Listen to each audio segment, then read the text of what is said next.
This is the shed that we built out of fence panels. It was just 4 fence panels and it gave us an 8 by 8 by 6 shed for the goats.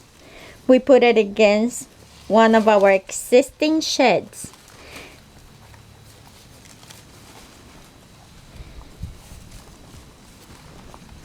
Mineral dish for the girls.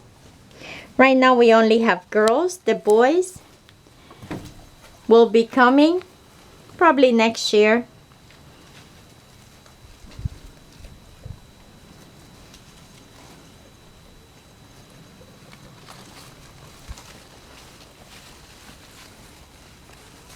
Some existing tin that we had from a neighbor.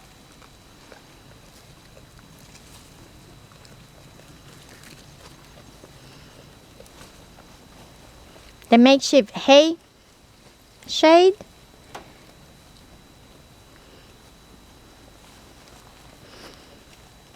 The small shed that is in the goat pen.